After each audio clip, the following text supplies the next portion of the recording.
Вітаю вас, шановні сестри і брати, на нашій духовній зустрічі «Голос душі», розважанні, особливо сьогодні, і час від часу про героїчність віри, вірності Богу, слуги Божого Едварда Войніловича. І ось сьогодні докранемося до такої події, такої життєвої тайни слуги Божого Едварда Войніловича, яку він пережив в свій час. В 1918 році, перший год після революції, яка охоплювала все нові райони і регіони, і в ніч, так само 19 лютого, постукалася моцним грукотом в дом господара Войніловича. «Вставайте!» – почувся моцний крик, «бо прийшли ті, які будуть вас розкулачувати, грабити». Господарство Войніловича хутко опранулися. «Хутчей!» – сказав Едвард, і вивів жонку Олімпію до малих бокових дверей, щоб побігла в дом прачки. «А ти?» «Я прийду пізніше», – відказав Едвард. Все вибили просторний вихід до стадов сусідніх хат. Войнілович, не глядячи на мороз, сховався за великими деревами в саді парку свого і назирав за погромом батьковського майонтку. Узброєні жовніри в лічбі 12-15 мужчин, як подає він історію, трущили, ламали все, спалювали. Великую библиотеку, 5000 томов, архиви, документы, картины, образы. Забрали коней, коров, божину. Шукали меня, пише в своих вспоминах, каб забить.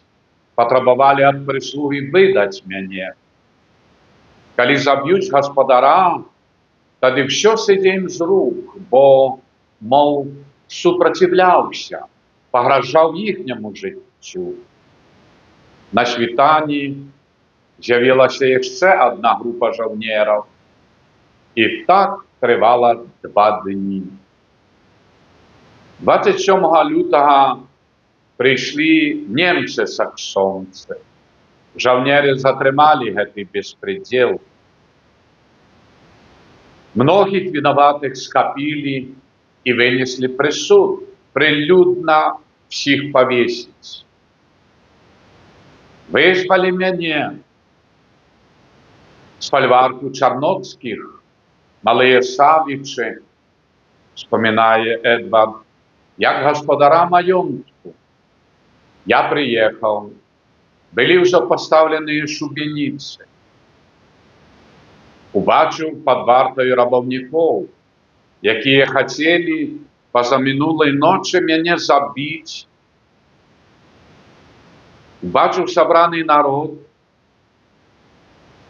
для екзекуції, глядачі, дітей, які гляділи на мене, і на розбитий майонток.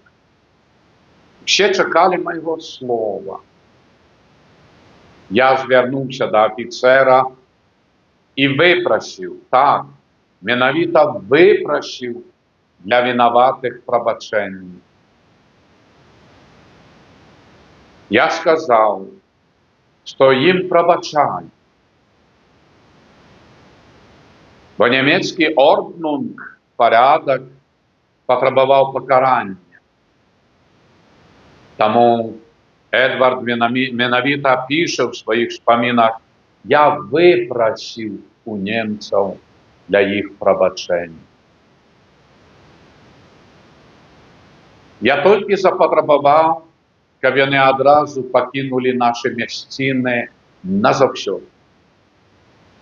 Бо люди пізніше могли зробити над ними самосуд.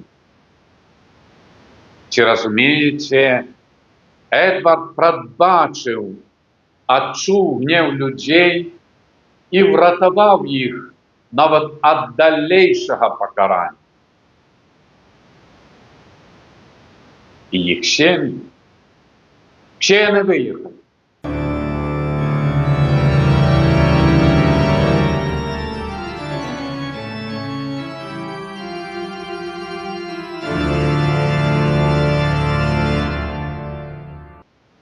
Вось які наш суайчыннік, слуга Божий Едвард Вайнілович, яго вера в Єсуса Христа, не толькі в касцёле на малітве, не толькі захаваць нядзелю, святы, перажэгнацца, але в жыцці пасля такіх страт, цярпенняў і прабачэнне з глыбіні душы. Ісус нам прабачае і заклікае, каб і мы прабачалі вінаватым нашым. Вера панад усё. Але за ўчыненыя грахі Господь патрабуе раскаяцца, выправіць жыццё, бо інакш, як чытаем в Бібліі, книга Зыходу, 34 раздел. «Я, Господь Бог, милосердный и літостивый, довгоцярплівий, який заховує ласку до тисячного покоління, який дарує провину і грех, але нічого не покидає без покарання, і шпаганяє за провину батьков, синов і внуків до третього покоління». Чи розумієте, що чекає наших дітей і внуків за наші провини? Як слуга Божий Едвард глядів со смутком, як рабують і спалюють його батьковський майонток, і здивлений його високородним пробаченням. Вера, живая вера. Так і ми сьогодні глядим со смутком на побудований їм, а тепер зачинений костьол святого Симона і святої Олени в Мінську. З глибокою покорою в серці пробачаємо всім тим і їх сім'ям, хто став причиною згорання костьола в 2022 році, 26 вересня, 3 години ночі. Боже, пробач їм і їх сім'ям, дітям і внукам, і тим, хто розпорядився до закриття самої святині, а після до її розграбування, виношу на смітник многих костюльних речей, святих книг і документів, бо хутчей визволиться святинь. Боже, пробач їм, а саму святиню верни на хвалу Твою, каб неприятели Твои были осоромлены, а справедливость Твоя была вознагороджена за грех святотатства, jeszcze за їхнього життя. Каб гэтый грех святотатства не спасти дітей і внуків їхніх до третього покоління. Я, Господь Бог милосердний і літостивий, довготерпливий, але нічого не покидає без покарання, тільки що ми чули.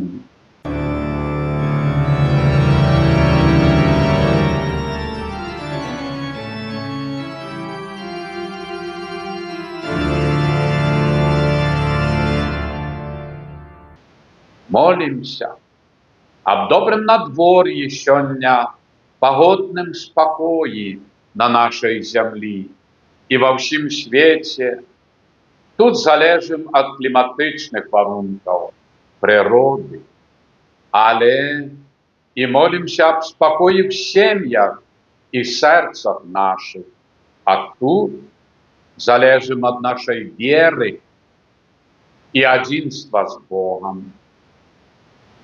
Вучимося сьогодні з цього прикладу Едварда Вайніловича, високородного, героїчного прикладу, пробачать у великим і малим. Примите Божие благословение. Благословение Бога Всемогутнього, Отця і Сина, і Духа Святого, нехай сидить на вас і зостанеться назавсьоди. Амінь.